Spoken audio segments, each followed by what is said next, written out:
If someone asks you, "Where's your friend?" and you answer, "He went to the store," versus, "He has gone to the store." Did you know those two answers actually mean completely different things? One means your friend is back already. The other means he's still out there, right now. And almost every English learner mixes these up without even realizing it. In the next few minutes, you're going to learn the exact difference and you'll never confuse them again. So stay with us because by the end, we've got a little challenge for you. Let's start. Floating topic bubbles. Grammar, fluency, speaking, listening. Hello everyone and welcome back to Speak English with Learn. I'm Sophie. And I'm Liam. Great to have you here today. Liam, today we are tackling two forms that trip up basically everyone. I went and I have gone. Both about the verb go, both about movement, both about someone leaving somewhere. But completely different meanings and completely different situations. By the end of this episode, this confusion is gone for good. Before we dive in, quick favor. If you enjoy episodes like this, please subscribe to Speak English with Len. It really helps us keep these lessons coming.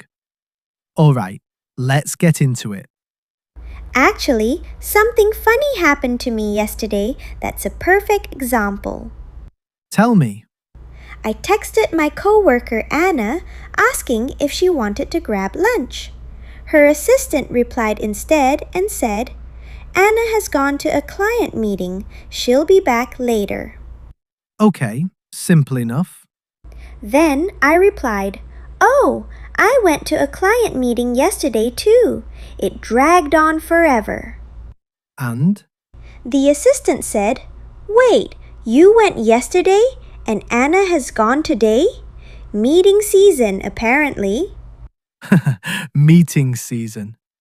Did you notice we used both forms in that one exchange?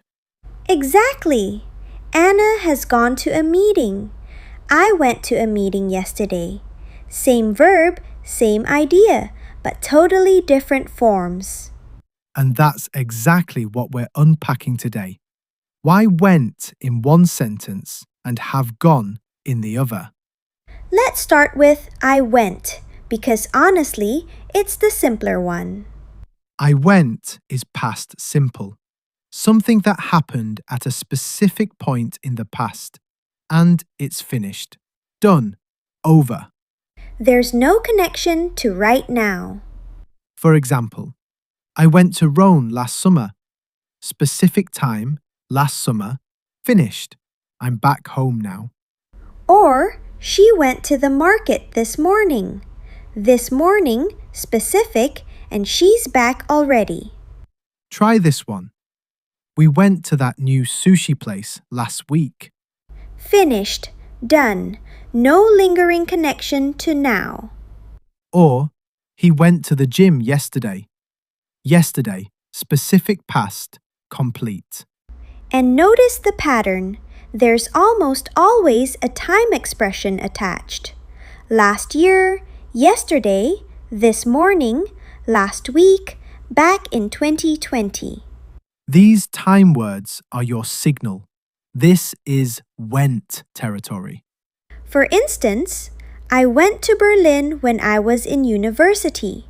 Or, she went to the workshop last month. Last month, specific, finished.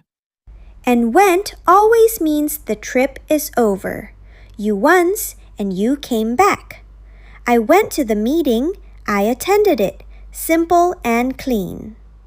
Now, have gone. And this is where it actually gets interesting.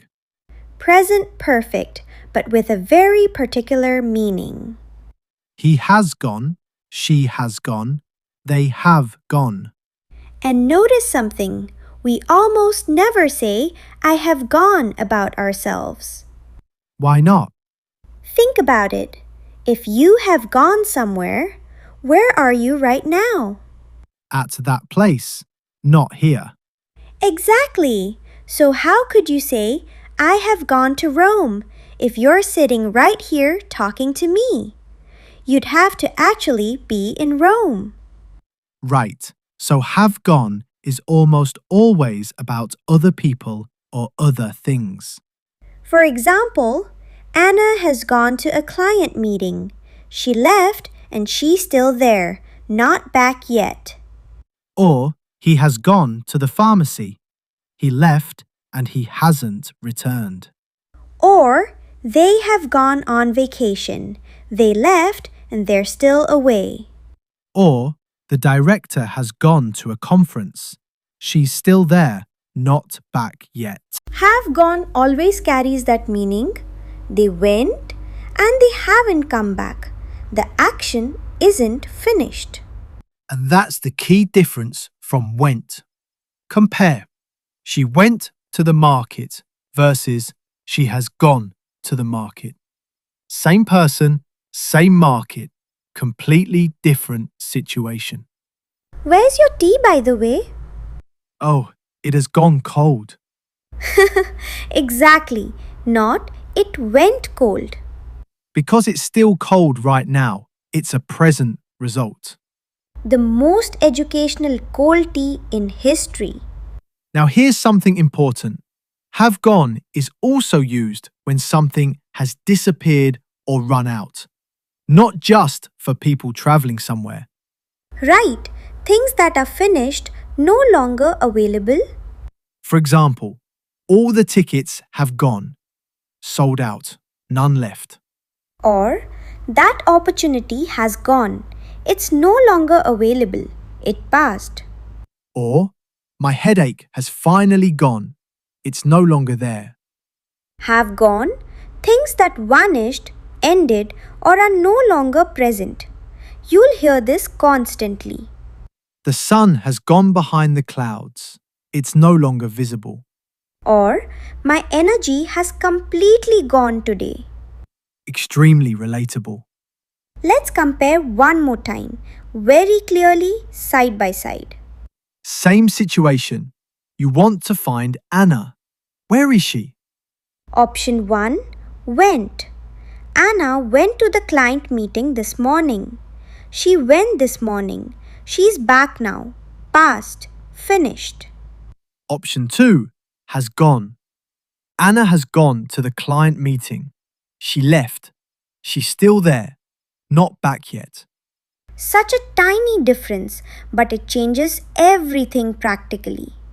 Where's your manager? He went to the office. He's back. You can talk to him. Where's your manager?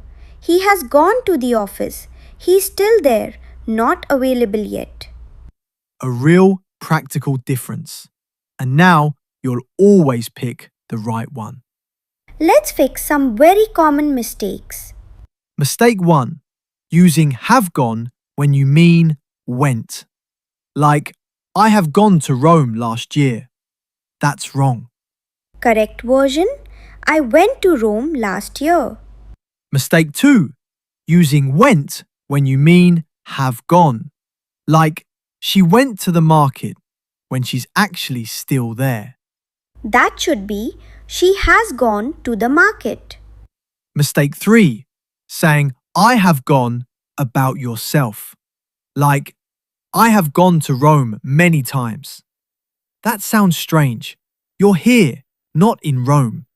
The correct sentence is I have been to Rome many times. Ah, that's a whole different form. Have been, meaning experience. I went, I came back, and now I have that experience. But that's a topic for another episode. Coming soon. Now let's hear one complete natural conversation using both forms. 3 co-workers messaging about weekend plans. Has anyone heard from Anna? I texted her this morning. She has gone to a family thing. She mentioned it yesterday. Oh, right. When did she leave? She went early this morning, apparently. She said she'll be back by Sunday. Okay, what about Marcus? Is he free? He has gone out, actually. I saw him leaving about an hour ago. He went out already? It's only 10 in the morning. That's Marcus for you. Anyway, I went to that new bakery near the park yesterday. It was amazing. Oh, I have been wanting to try that. Is it good? Really good. We should go this weekend. Have the others gone there yet? Not sure. Anna went there a few weeks ago, I think, but I haven't. Perfect. Let's go Saturday then, before of the good pastries have gone. Good point. I'll message everyone. Did you catch both forms flowing through that whole conversation? All in one simple group chat, and the meaning always clear from context. And remember, when you're speaking about yourself, you almost never say, I have gone. Because if you had gone somewhere, you'd be there, not here talking to us. One of the most logical rules in English grammar, and now it's finally simple. Let's do a quick recap. I went, specific past time, action finished, person is back. I have gone, no specific time mentioned, person or thing is still away or has disappeared. And I have gone is almost always about other people, rarely about yourself. If this episode made I went and I have gone finally click for you, please like this video, subscribe to Speak English with Learn, and share it with a friend who always mixes these up. And leave us a comment. Write one sentence using I went and one using has gone. Or tell us, where have you gone recently that you loved? We read every single comment, everyone. Thank you so much for being here. See you in the next episode. Until then, keep practicing, keep learning. Bye everyone.